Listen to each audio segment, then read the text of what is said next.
Hello, I'm JR with Galveston Unscripted. We've been invited by UTMB and Dr. Paula Summerly to check out the Ashbel Smith building, also known as Old Red, an exclusive behind-the-scenes nook and cranny tour. We're gonna check it out.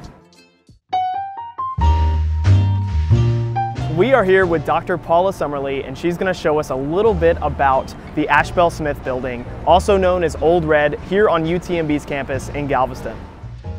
Okay, so we're looking at Old Red, official name Ashbel Smith Building. The original name, the Medical Department or Medical College of the University of Texas. The building was designed by architect Nicholas Clayton. It took 2 years to build and it was completed in 1890. And you can see the shields above the doorway there with 18 and 90.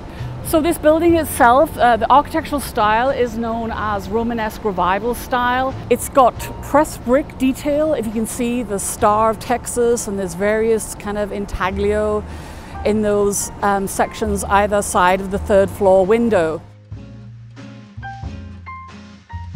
So we at the basement level of Old Red. After Hurricane Ike in 2008, they paid back the brickwork, so if the building floods in the future, there won't be too much damage. So if we've been here in the early days of the medical school, there was a cadaver elevator, which was at the west side of the building. The bodies for dissection were brought either by rail or by ship. Living humans would have to do the staircase. Oh, yes.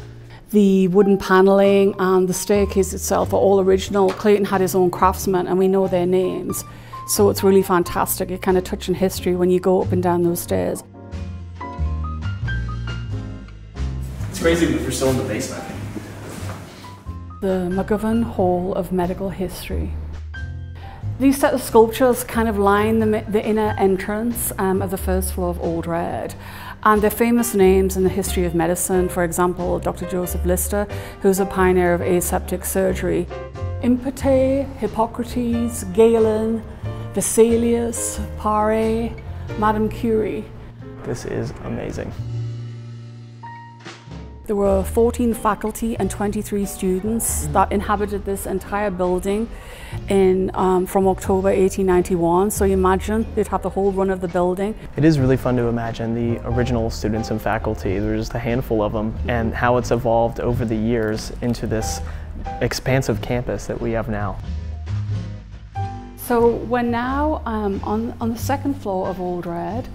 And this is what I call the worker ants floor. And essentially on this floor, the second floor, was dedicated to studying various laboratory sciences. So we have one amphitheatre left. Originally we had 3, and we're going to go into the last surviving amphitheatre to give you a sense of what it would be like. I'm excited Okay, to check it out. let's go.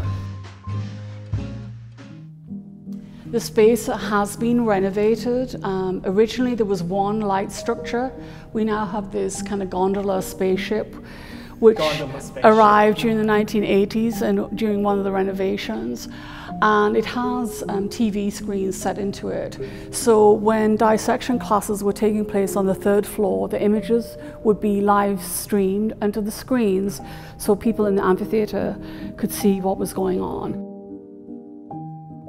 So you may have noticed there's a little cubby hole. They wouldn't have done operations in here, but when they want to do dissections of a particular structure, you probably notice the space itself is almost like kind of cadaver length. And they'd have a gurney and they'd bring out whatever it was, and that was going to be studied into the central area, and then the students could look down on what was happening. Wow. Wow. I'm ready to begin class.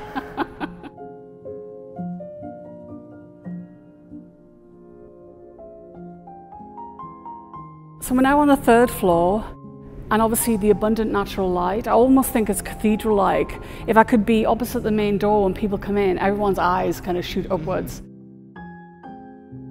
I mentioned the third floor, the circular window. Let's have a look, and you can marvel at the design of it. Yes, look at that. It's beautiful, isn't it? It is gorgeous. Yeah, you get a spectacular view. I can show you a photograph what the lab was like around 1900. So this is the space that we're in, and this is what it looked like during the early days. And it hasn't changed very much, has it, really? It really hasn't. Okay, so this area we kind of call the rotunda, and the idea for this space is to showcase temporary exhibits. So it's really like a flexible event space, and that's how we hope to keep it. The main area will be dedicated to historical exhibits, and I've got some renderings which I can show you of the vision of how the space will look like once it's a museum. I should point out these are copies of Clayton's drawings of Old Red. See the original roof here? Yes. Wow. How majestic it is.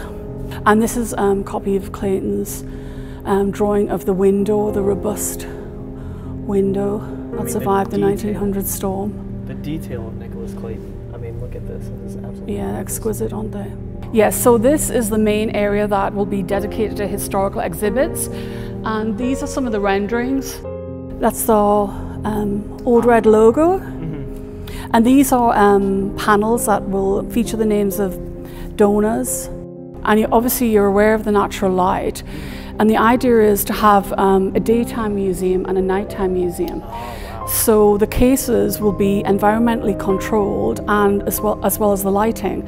So this is the museum, you know, after the sun has gone down, and you can see the cases are illuminated.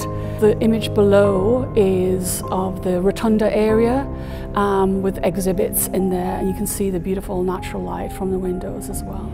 So there was an ingenious campaign to save Old Red. There's a little red brick paperweight, which you could buy brick to save Old Red. That is fascinating. And there's an Old Red campaign brochure. It had a little envelope in the back for donors to submit their donations. And Dr. Burke Evans was one of the faculty who wrote very brief essays on why you should save this building. The end of his piece goes something like, "History is not for us. It's for those who are yet to come," which I think is just beautiful. Well, thank you so much, Dr. Paula Summerly. I really, really appreciate you walking us all the way through this gorgeous building, Old Red at UTMB. It has been a pleasure.